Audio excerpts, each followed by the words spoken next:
गांधार राज शकुनी हस्तिनापुर में पांडवों के विरुद्ध एक बहुत बड़ा षड्यंत्र रचने जा रहे हैं। पांडवों ने खांडवप्रस्थ को भस्म करके मुझे और मेरे परिवार को गृह विहीन कर दिया था।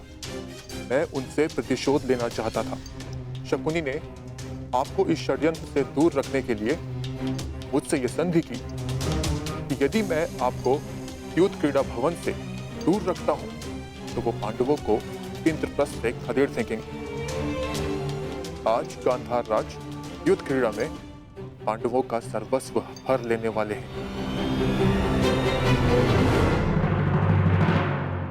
लीजिए सम्राट, आपके मनोरंजन का प्रबंध हो गया है और आशा है कि सभा में उपस्थित सभी का मनोरंजन होगा।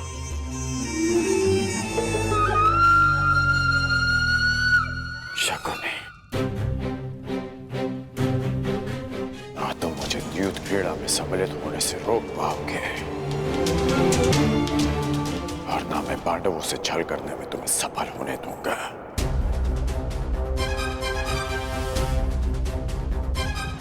यदि पांडवों को पराजय मिलेगी तो वो युद्ध भूमि में, युद्ध में नहीं। मैं मेरे मित्र दुर्योधन का नाम इतिहास में कलंकित नहीं होने दूंगा।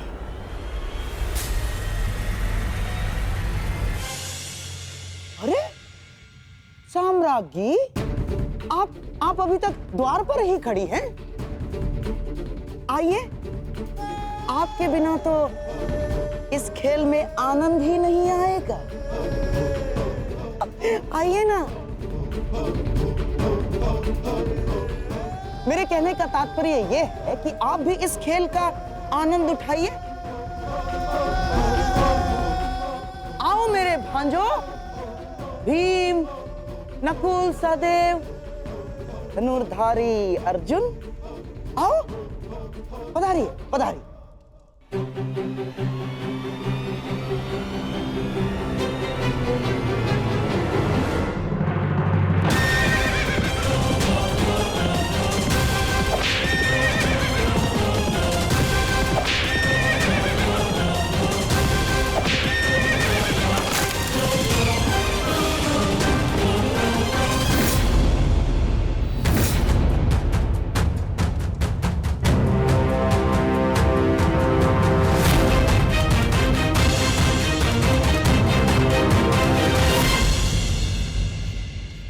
सम्राट की जय हो। सम्राट, चौसर के नियम तो आपको ज्ञात होंगे ही।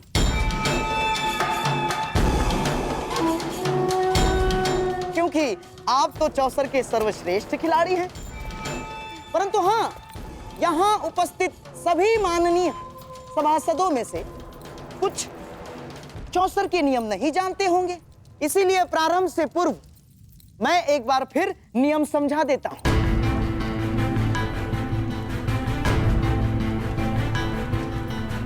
आपके और मेरे दुर्योधन के पास ये चार मेरू हैं। अपने अपने घरों में आपके पास से जितने अंक फेंकेंगे उतने ही घर आपके ये मेरू आगे बढ़ेंगे और फिर चौसर के केंद्र का एक चक्र पूर्ण करने के पश्चात ये मेरू चला जाएगा दुर्ग में, जिससे सारे मेरू सबसे पहले इस दुर्ग में जाएंगे। वो होगा इस पारी का विजेता। और हां, यदि मध्य में ही एक प्रतिद्वंद्वी का मेरू दूसरे के मार्ग में आता है तो उस मेरू को ध्वस्त माना जाएगा। आपने खेल के नियम तो भली भांति समझा दिए मामाश्री, परंतु खेल खेलने के लिए पासे कहाँ हैं? अति उत्तम सम्राट, अति उत्तम। अतिथि को निमंत्रण देने से पूर्व भोजन की और युद्ध पर जाने से पूर्व शस्त्रों की व्यवस्था करना बुद्धिमानों का लक्षण है। ये रहे पासे।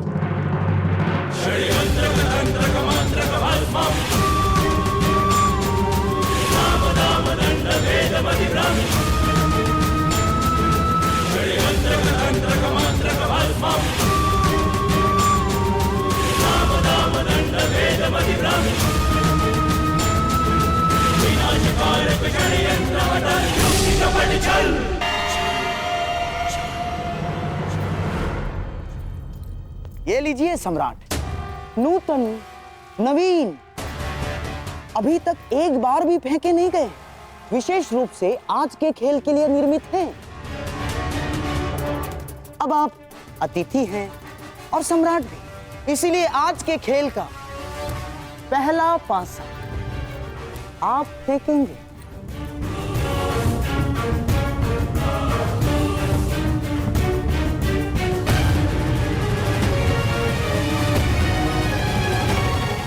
अब तनिक ये भी निर्णय कर लिया जाए कि दांव पर क्या लगेगा।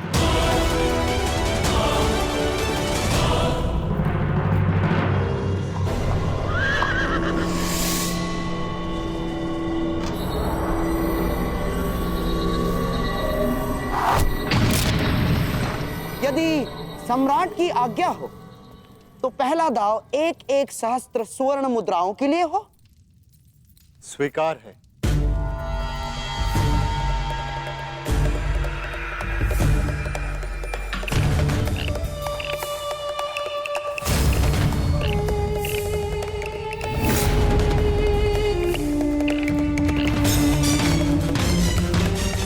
धैर्य सम्राट।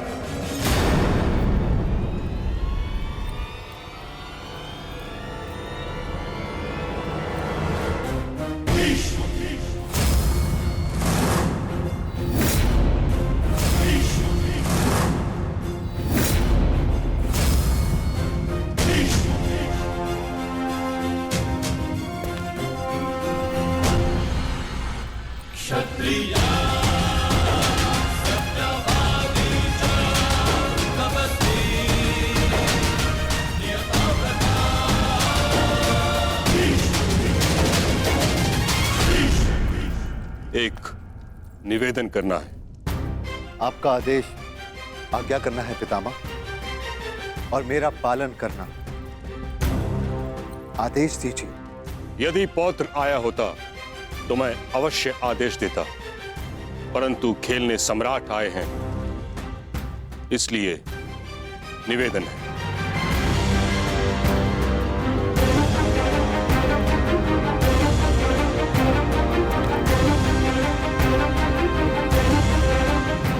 आप ज्ञानी हैं, जानकार हैं, जानते ही होंगे कि जहां वट वृक्ष न हो वहां आनंद के वृक्ष को पवित्र मानकर पूजा की जाती है। जहां गंगा न हो वहां अंजलि में जल लेकर उसे गंगा मानकर आचमन किया जाता है।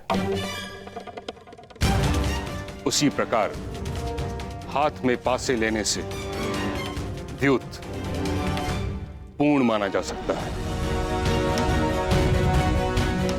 यह प्रतीक यदि धर्म पर लागू हो सकता है तो अधर्म पर भी होना चाहिए।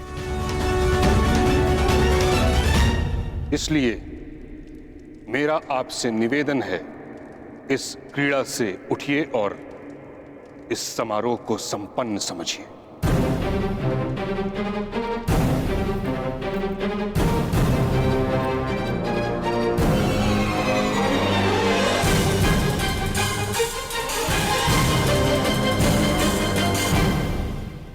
पितामह, अभी खेल प्रारंभ भी नहीं हुआ है और आप उसे रोकने को कह रहे हैं। कभी कभी रुक जाना भी आवश्यक होता है कुमार दुर्योधन। नीति में हर प्रकार के जुए को अधर्म समझा गया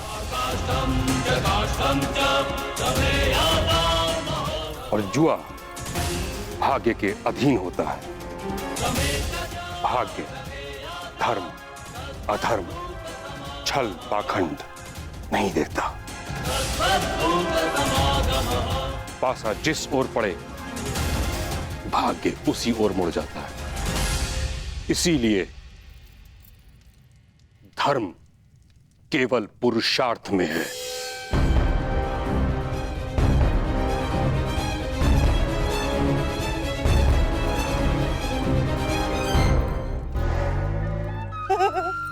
उचित उचित कहां महामहिम, परंतु युद्ध के भांति द्यूत भी पुरुषार्थ माना गया है। जो द्यूत को पुरुषार्थ माने, मैं उसे पुरुष ही नहीं मानता गंधार राज।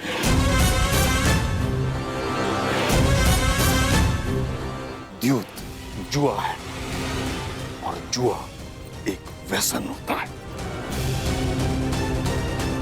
जिसका अंत पतन ही होता है। और इस कारणवश मैं इस अधर्म को रोकने आया हूं।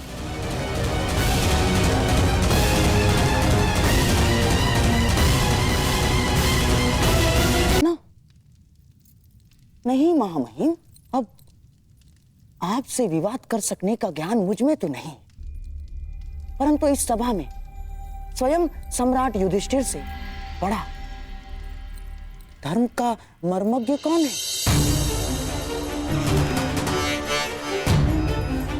तो सम्राट से ही पूछ लिया जाए कि धर्म क्या है। कहिए धर्मराज, आज के इस क्रीड़ा के विषय में आपका धर्म क्या कहता है?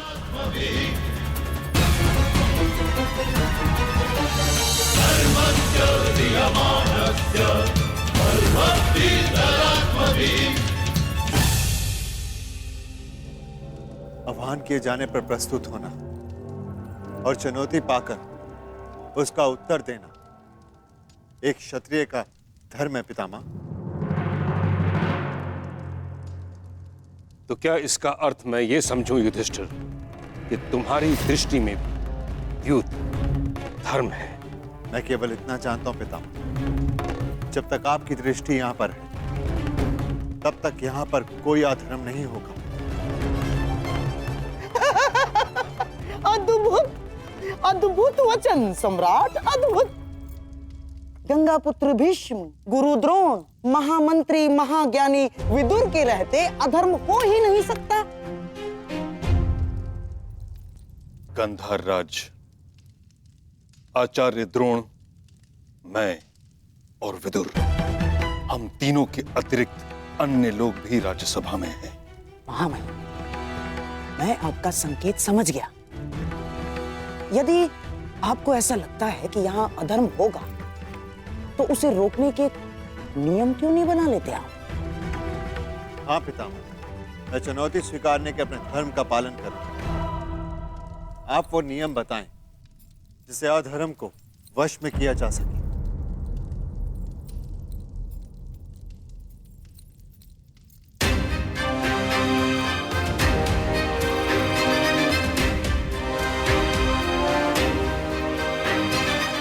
ठीक है, तो सर्वप्रथम कोई भी प्रतिद्वंदी दूसरे प्रतिद्वंदी को आगे खेलने के लिए विवश नहीं करेगा।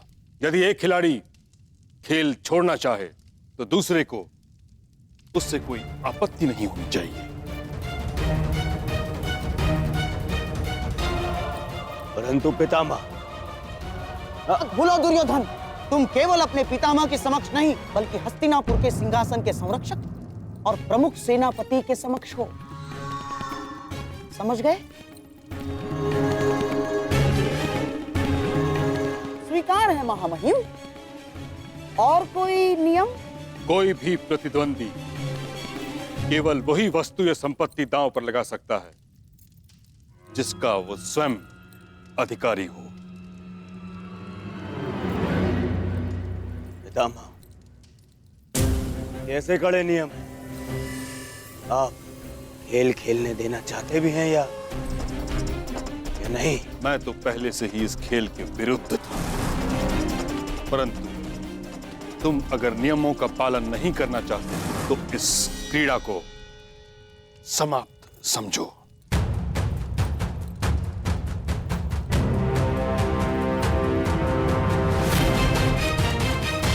मैं तो पहले से ही इस खेल के विरुद्ध था, परंतु तुम अगर नियमों का पालन नहीं करना चाहते तो इस क्रीड़ा को समाप्त समझो।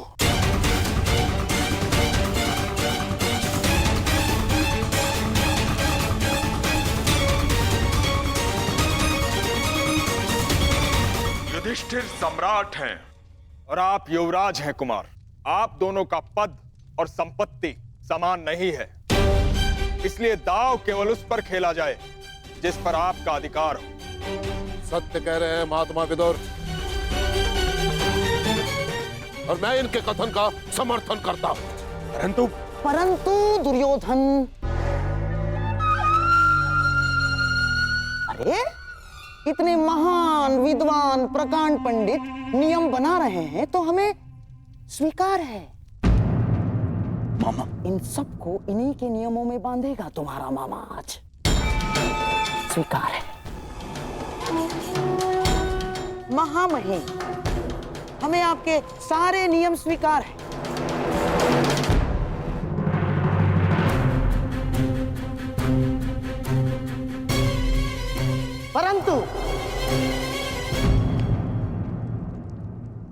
परंतु क्या गंधार राज?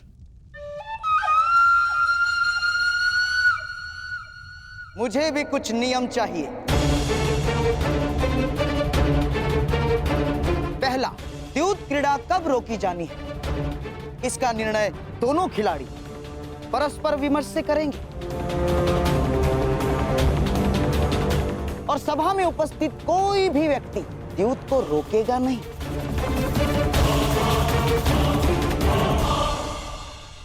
मुझे शकुनी के इस नियम में कोई आपत्ति दिखाई नहीं देती। स्वीकार है। धन्यवाद महाराज। और हाँ, और एक बात, यहाँ जिस भांति नियम बनाए गए उससे यह स्पष्ट प्रतीत होता है कि महानुभाव के मन में यह विश्वास बैठा है कि मैं यहाँ कोई छल करूंगा। इसीलिए मैं चाहता हूं कि जब तक द्यूत क्रीड़ा चलेगी, सभा स्थल को छोड़कर कोई नहीं जा पाएगा।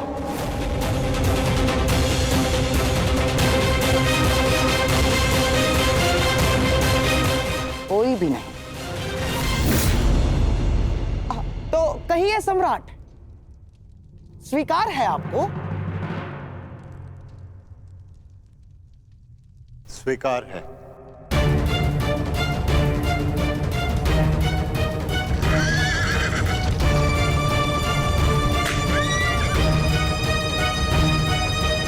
ठहरो,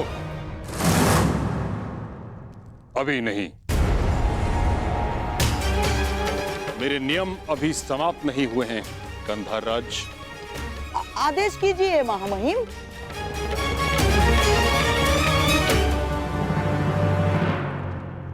इस सभा में स्त्रियां प्रस्तुत नहीं होंगी।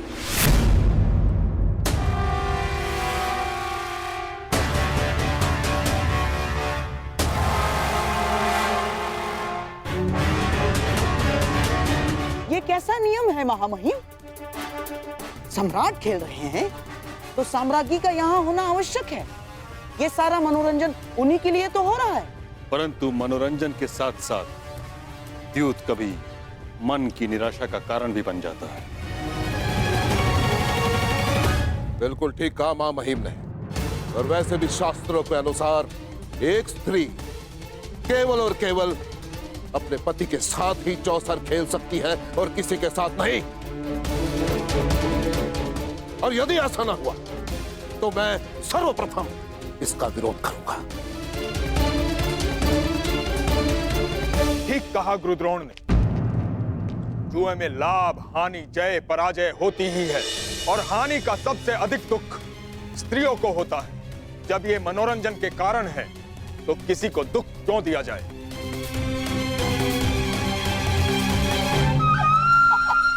ठीक है महामहिम, अब गंगा पुत्र ने नियम बनाए हैं तो मानने तो होंगे ही। ये भी नियम स्वीकार है।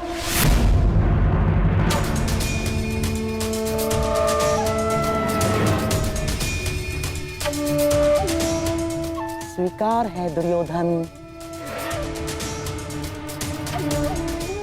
परंतु महामहिम, ये चौसर का खेल बहुत लंबा है और मेरे प्रिय भीम को बहुत भूख लगती है और मुझे प्यास, और यहाँ इतने अतिथि गण भी उपस्थित हैं।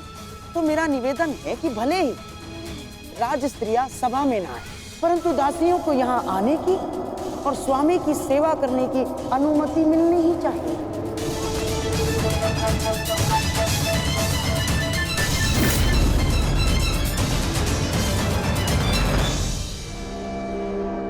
ठीक, दासियों पर यह नियम लागू नहीं होगा।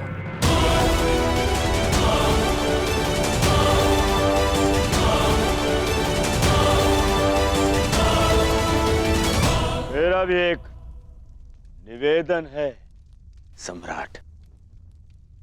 मेरी ओर से पासे मामाश्री फेंकेंगे।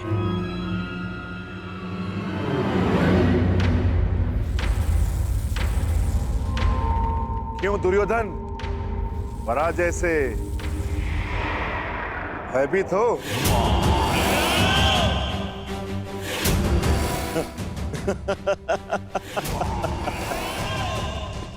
नहीं भ्राता भीम, मैं सम्राट की विजय से भयभीत नहीं,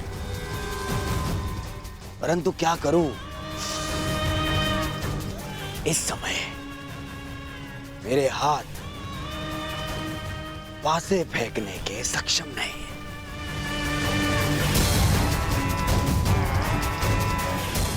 और यदि मैं हार गया तो भ्राता युधिष्ठिर को लगेगा कि मैं उनके सम्मान में हार गया।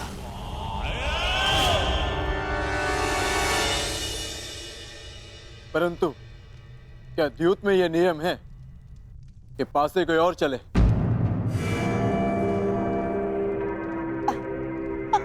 अब अर्जुन, क्या है, ये नियम नहीं है, ये खिलाड़ी का अधिकार है जो दुर्योधन ने उपयोग किया।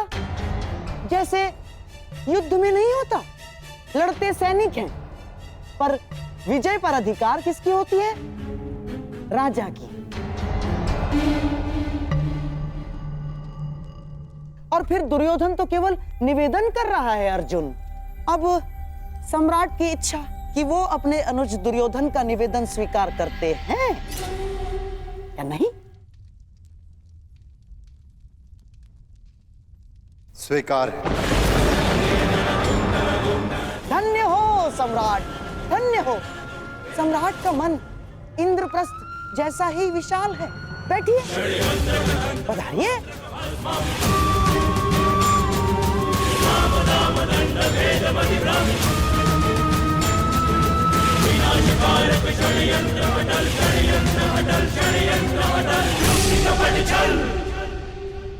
अब मेरा राजस्त्रियों से निवेदन है कि वो अंतःपुर की ओर प्रस्थान करें।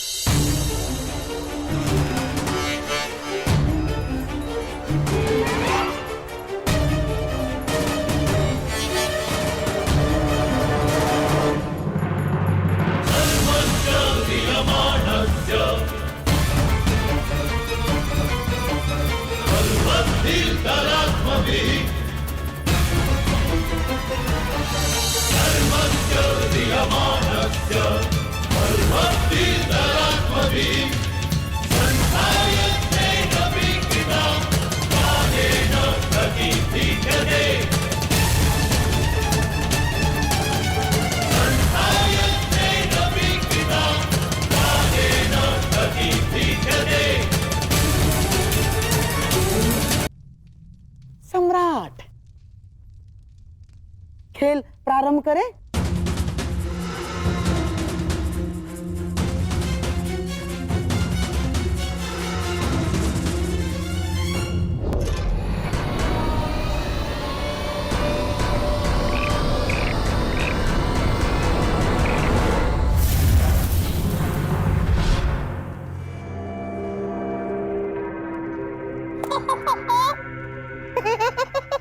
पहले ही चाल में पौबारा। प्रतीत होता है कि भाग्य भी चक्रवर्ती सम्राट के अधीन है।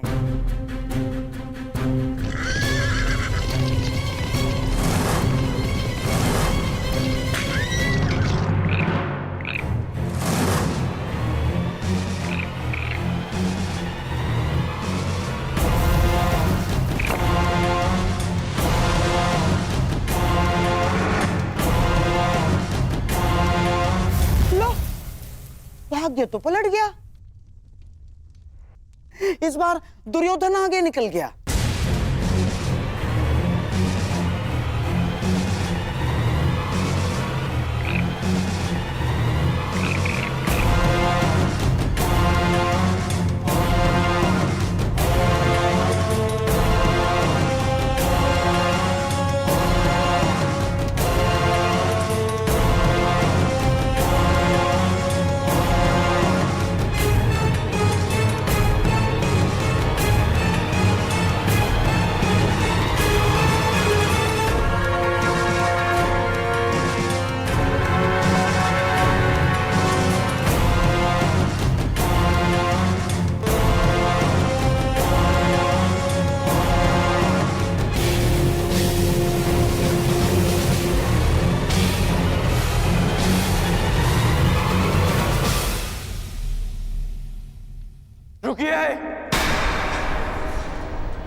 ये द्यूत एक छल है सम्राट युधिष्ठिर।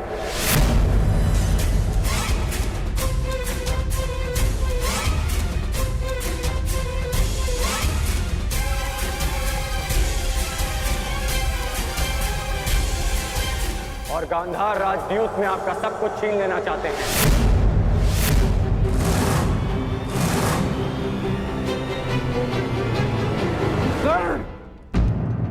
ये क्या कह रहे हो तुम? हाँ महाराज, इस समय चौसर पर आपका पुत्र और मेरा मित्र नहीं, गांधार नरेश शकुनी का भांजा दुर्योधन बैठा है।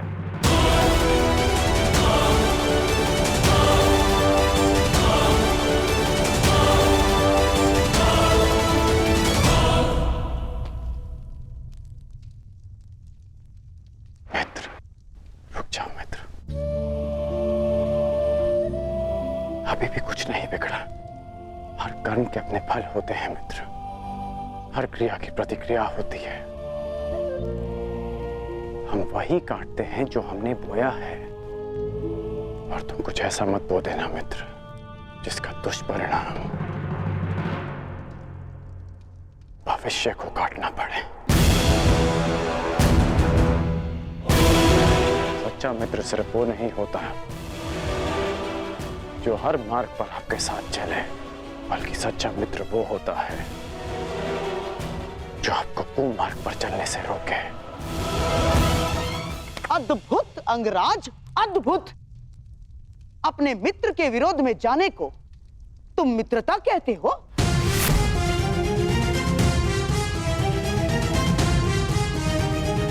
मित्रता का वृक्ष विश्वास, प्रेम और समर्पण की भूमि पर लगता है।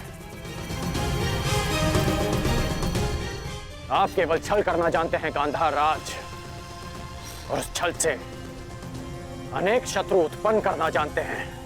और इस समय भी आप छल से पांडवों का सब कुछ छीन लेना चाहते हैं।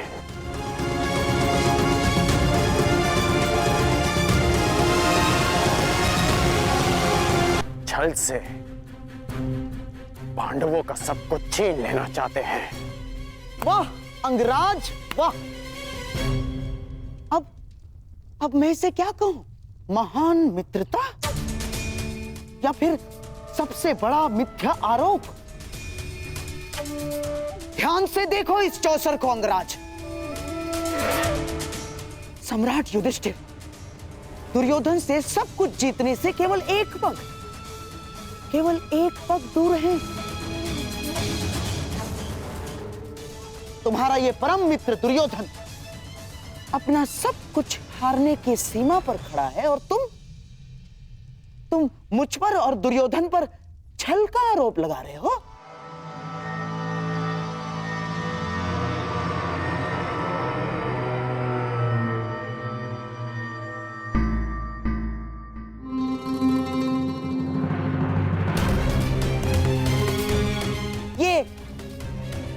ये कैसा मित्र बनाया है तुमने? मित्रता ही तो निभा रहे हैं अंगराज। वो नहीं चाहते कि उनका मित्र सब कुछ हार जाए, इसलिए ये दाव से पहले ये दाव खेल रहे हैं।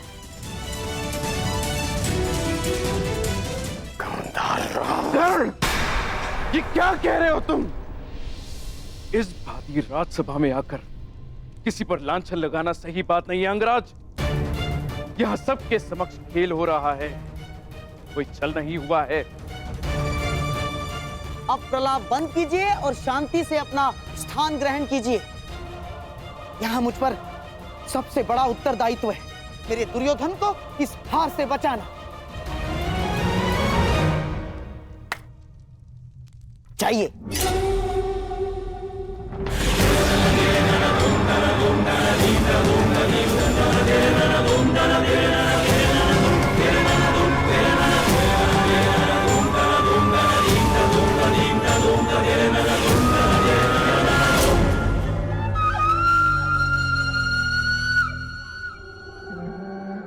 सम्राट, खेल प्रारंभ किया जाए।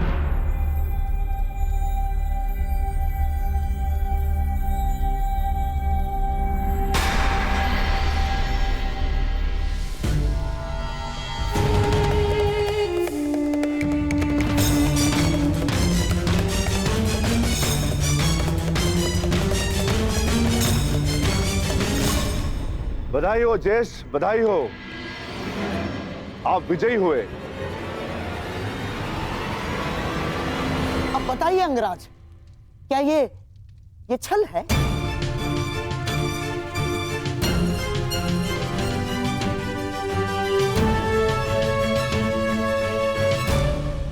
मेरी बात समझो मित्र, मैं जानता हूं कि आगे क्या होने वाला है।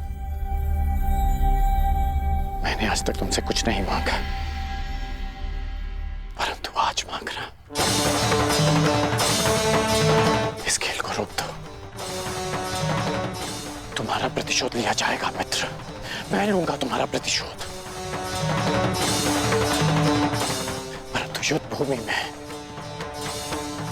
युद्ध क्रीड़ा में नहीं। मैं वचन देता हूं मित्र कि संसार की सारी संपत्ति विजयी करके तुम्हारे चरणों में रख दूंगा। बस इस खेल को रोक दो मित्र।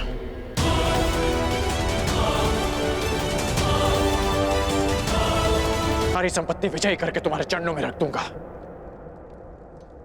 बस इस खेल को रोक दो मित्र।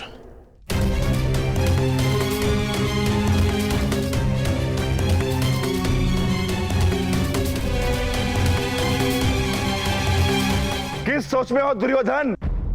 तुम्हारा मित्र कर्ण इतना निवेदन कर रहा है तो मान लो अपनी मित्र की बात।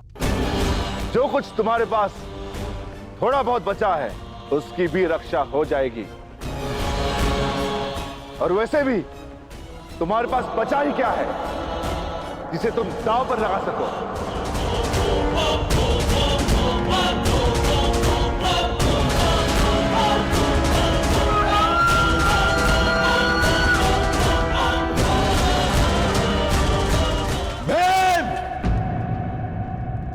दुर्योधन अजय योद्धा है। दांव चाहे युद्ध का हो या चौसर का, पीछे नहीं हटेगा दुर्योधन।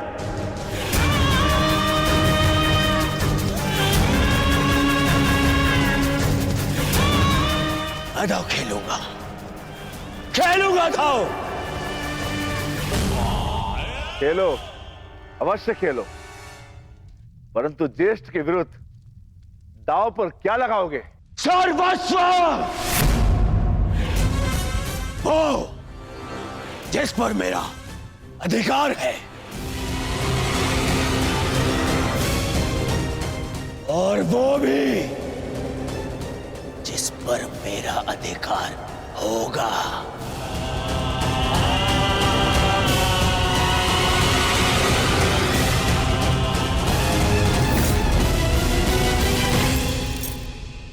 आभूषण जिन पे मेरा अधिकार है,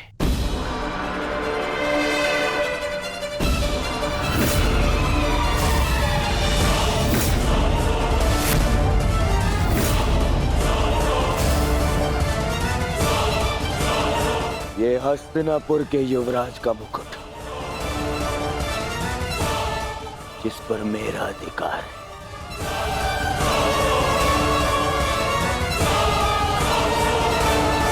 और सबसे अधिक महत्वपूर्ण वो जिस पर मेरा अधिकार होगा।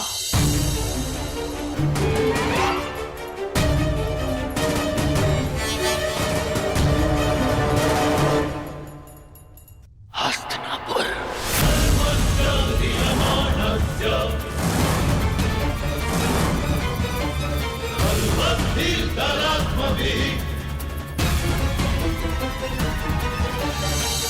मैं दुर्योधन आज हस्तिनापुर के सिंहासन को दांव पे लगाता हूं।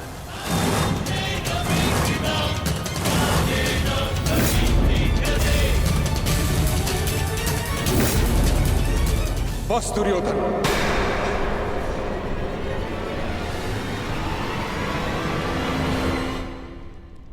हस्तिनापुर कोई वस्तु, कोई आभूषण, कोई संपत्ति नहीं। हस्तिनापुर सम्मान है। कुरुवंश ने सहस्त्र वर्षों की साधना से इसे अर्जित किया है। तुम इसे चौसर पर दांव लगाने की बात करते हो। इससे पूर्व कि मैं इसे हस्तिनापुर का अपमान समझकर शस्त्र उठा लूं, अपने मन से ये बात निकाल फेंको। दुर्योधन, महामहिम बिल्कुल ठीक कह रहे हैं। हस्तिनापुर पर तुम्हारा कोई अधिकार नहीं। तुम केवल और केवल यहाँ के युवराज हो, यहाँ के सम्राट नहीं। तो हो जाऊंगा कुरुद्रोण। आज महाराज ना सही, कल बन जाऊंगा। तो क्या राज्य पर मेरा अधिकार नहीं होगा? अवश्य होगा पुत्र, परंतु राज मुकुट पहनने के पश्चात अभी हस्तिनापुर का अधिकार महाराज धृतराष्ट्र के पास है। मैं उन्हीं महाराज धृतराष्ट्र का ज्येष्ठ पुत्र हूं। मनुष्य अपने जन्म से नहीं, अपनी सोच से, अपने विचारों से ज्येष्ठ होता है दुर्योधन। और एक बात अपने मस्तिष्क में बिठा लो कि हस्तिनापुर पर तुम्हारा कोई अधिकार नहीं।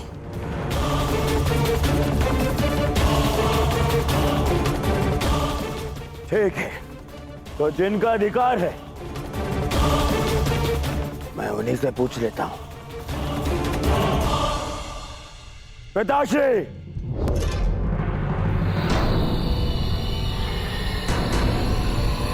मैंने अपने आप को वचन दिया है कि आपका पुत्र ये खेल जीत के रहेगा।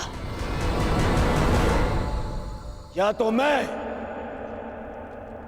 आज विजय रथ पर जीत कर जाऊंगा, या अपनी अंतिम यात्रा पर।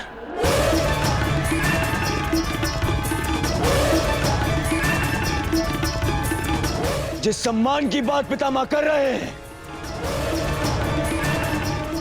हस्तिनापुर का वही सम्मान आज राज दांव पे लगा है। अब आप बताइए, क्या आपको अपने पुत्र पर विश्वास है?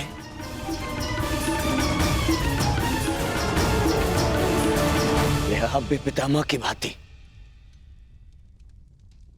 हस्तिनापुर पर मेरा अधिकार नहीं मानते? क्या विभाजन के पश्चात भी आपको लगता है कि मेरा इस सिंहासन पे अधिकार नहीं? बोलिए ना पिताश्री।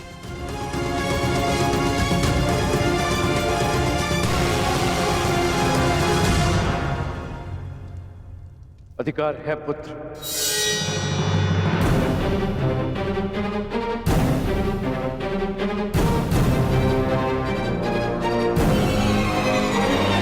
और मैं तुम्हें उस अधिकार का प्रयोग करने की अनुमति देता हूं।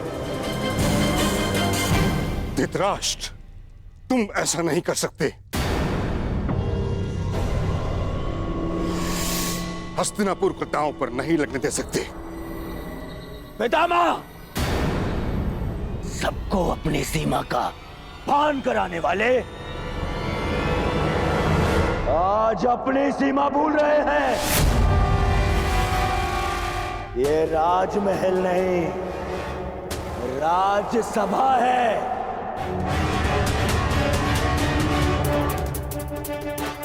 और इस समय वो अपने महाराज से बात कर रहे हैं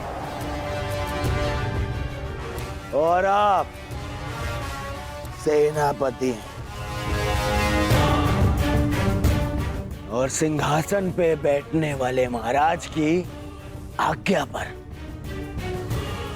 प्रश्न चिन्ह लगाने का अधिकार नहीं है आपको। जिसका हस्तिनापुर पर अधिकार है उसने अपना निर्णय ले लिया और अब आप अपने कर्तव्य का पालन कीजिए।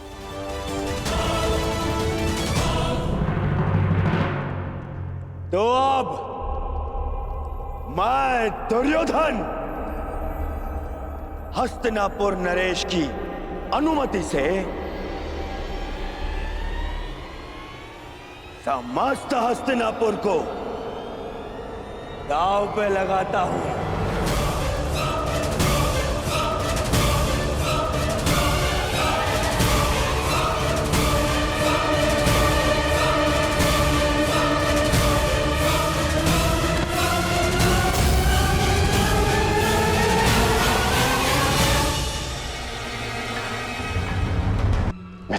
कांड दिमाग दिखाने का नहीं,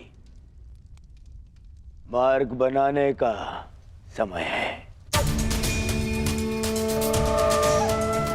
मौन रहो अब। तो बोलिए सम्राट। एक दाव और सब कुछ आपका। क्या ये दांव खेलने का साहस और सामर्थ्य है आप में?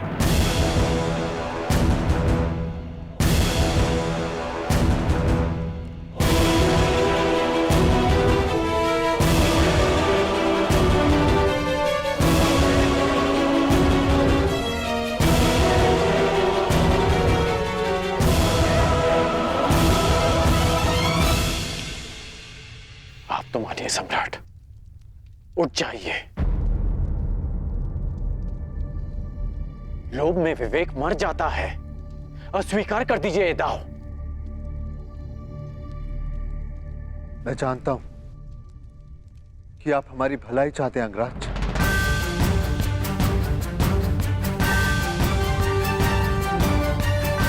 परंतु मैं हस्तिनापुर के अस्तित्व की भलाई चाहता हूं।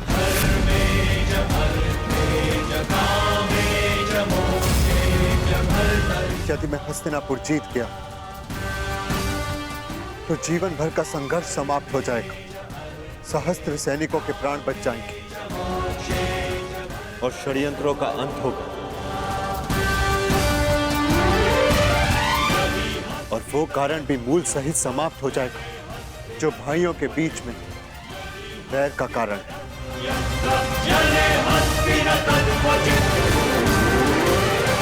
हाँ तो सम्राट, हस्तिनापुर की तुलना में आप दांव पर क्या लगाना चाहेंगे?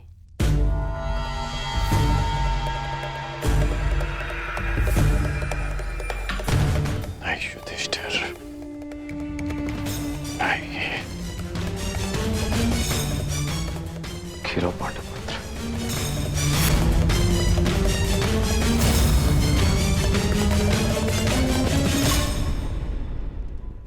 मैं इंद्रप्रस्थ को दांव पर लगाता हूं।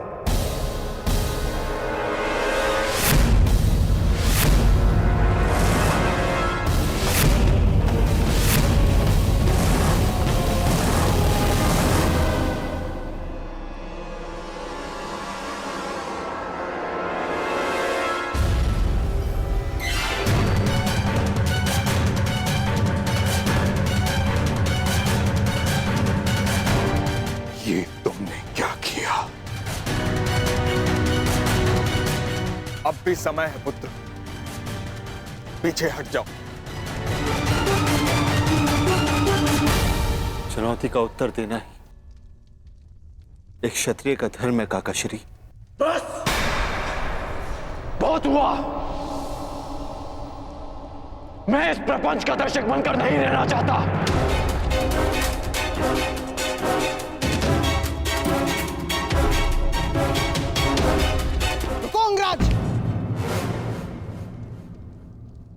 अपना वचन तो याद है ना आपको? प्रत्येक परिस्थिति में आपको अपने मित्र का साथ देना होगा। मुझे वचन दो, हर परिस्थिति में तुम मेरा साथ दोगे। मैं वचन देता कि मैं अपने मित्र को अकेला नहीं छोड़ूंगा।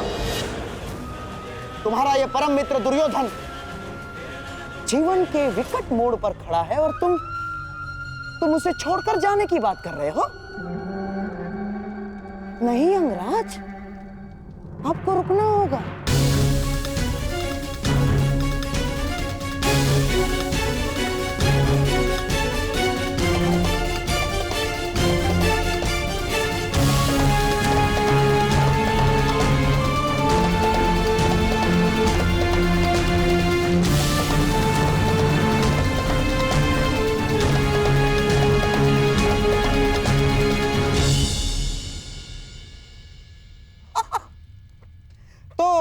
आइए सम्राट, बिना युद्ध किए हस्तिनापुर पर विजय पाने के लिए पासों का प्रयाण करें।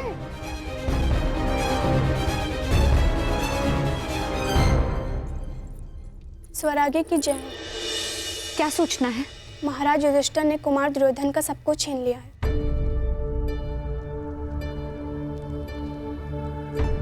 बस अब खेल समाप्त हुआ। माताश्री, अब हमें चलना चाहिए। खेल अभी समाप्त नहीं हुए सम्राज्ञी। युवराज दुर्योधन ने हस्तिनापुर को दांव पर लगा दिया। अंगराज कर ने सम्राट को रोकने का प्रयास किया।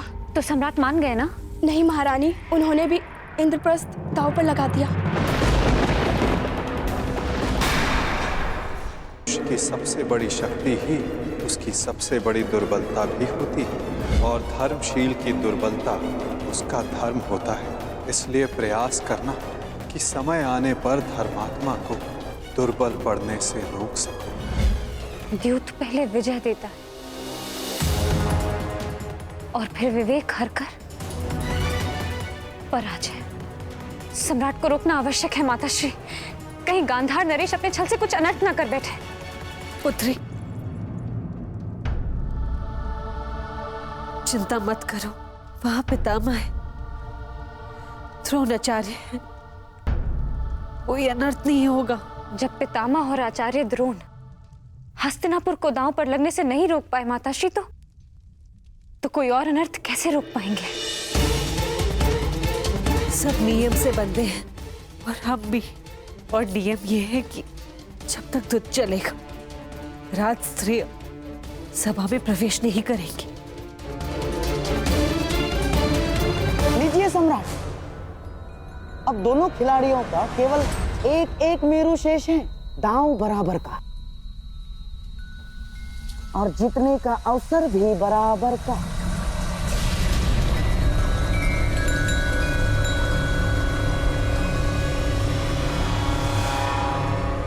भ्राता युधिष्ठिर को 10 अंक चाहिए और दुर्योधन को 12। बस किसी प्रकार भ्राता युधिष्ठिर 10 अंक ले आए, फिर खेल समाप्त।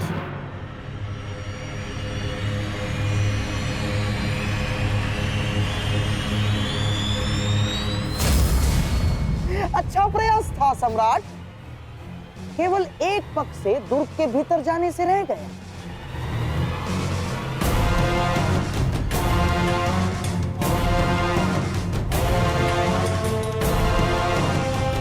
अगले अवसर में हमारी जीत सुनिश्चित है अर्जुन।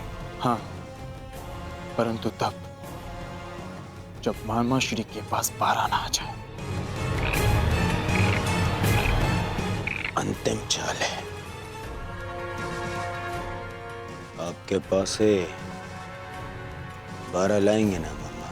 जब तक ये द्रौपदी का वस्त्रहरण नहीं कर लेते तब तक ये मेरे विरुद्ध नहीं जाएंगे।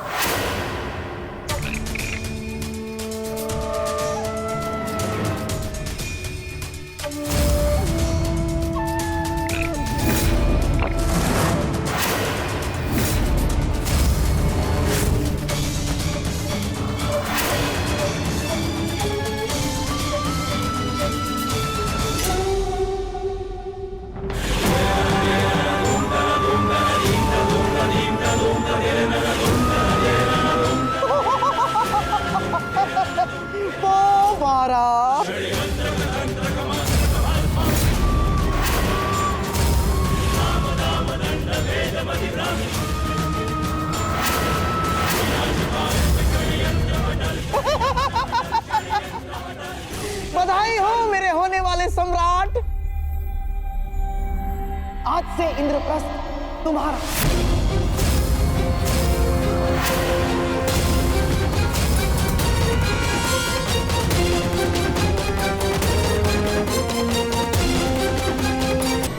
बधाई हो मेरे होने वाले सम्राट,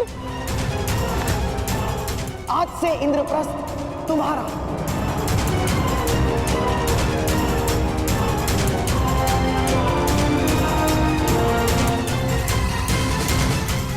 और महाराज आपको भी बधाई हो, आपके पुत्र ने आपका विश्वास जीत लिया। और बधाई हो महामहिम आपको भी कि आपका हस्तिनापुर गर्व सहित फिर से आपकी सुरक्षा में है। और बधाई हो इस गांधार नरेश शकुनी को कि मेरा होने वाला सम्राट बिना राजसूय यज्ञ के एक साम्राज्य का स्वामी हो गया। चाहता तो मैं भी यही था दुर्योधन, कि तुम इंद्रप्रस्थ जीत जाओ, परंतु इस बात ही नहीं। परंतु समझ में नहीं आता, आनंद मनाओ या शोक, क्योंकि मेरा एक भांजा सब कुछ जीत गया और एक सब कुछ हार गया। खेल समाप्त हुआ।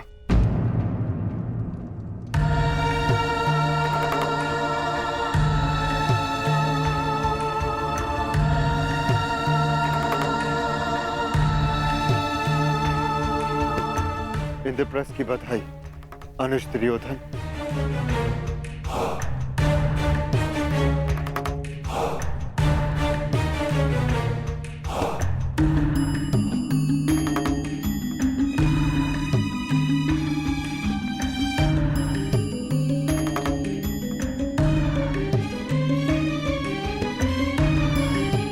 ठीक है मामा श्री, तो जा रहे हैं ना, आज ये यहाँ से जा ही नहीं पाएंगे।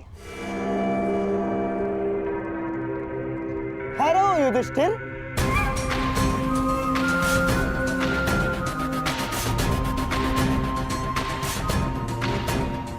माना कि मैं मेरे दुर्योधन की विजय से बड़ा प्रसन्न हूं, परंतु तुम सब भी तो मेरी बहन कुंती के पुत्र हो, सम्राट बनकर आए थे और भिक्षुक बनकर जा रहे हो। युधिष्ठिर, मुझे बहुत दुख हो रहा है।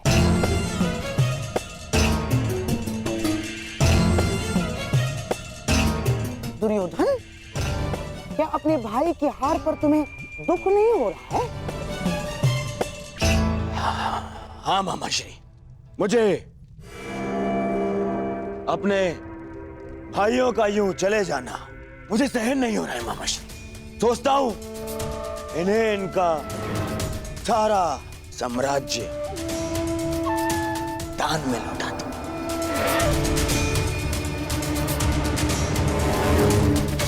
वाह दुर्योधन, वाह!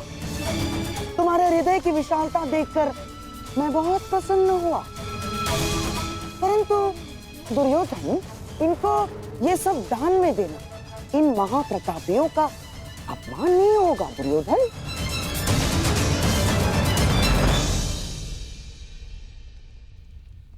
हाँ मामाश्री। हाँ। तो क्या किया जाए? हाँ, आज इन्हें मैं एक अवसर और दे देता हूं। एक अवसर और? मैं बहुत प्रसन्न हुआ कि तुम हारे हुए प्रतिद्वंद्वी को एक और अवसर देना चाहते हो।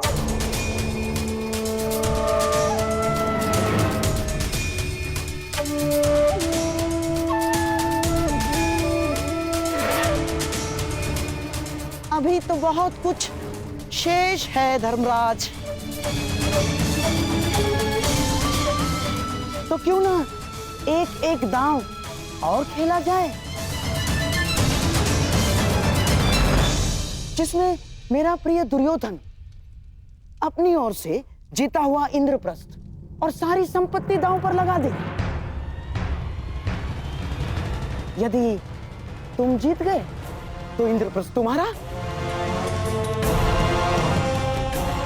सोच लो, यदि तुम जीत गए तो तुम फिर से सम्राट। केवल एक दांव।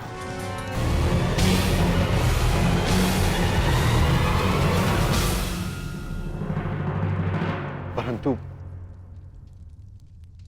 मेरे पास दांव पे लगाने के लिए कुछ नहीं है मामाश्री। मेरे अधिकार में अब कोई संपत्ति नहीं।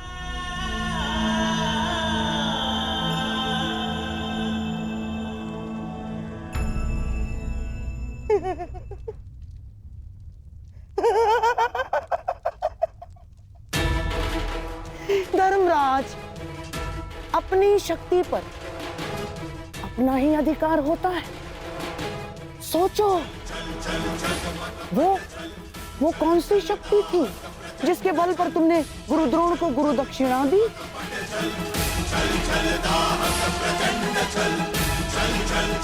वो कौन सी शक्ति थी जिसके बल पर तुमने पांचाल का स्वयंवर जीता?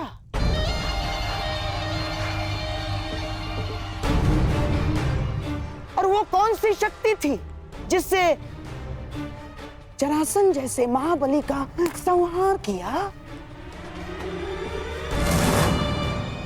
वो कौन सी शक्ति थी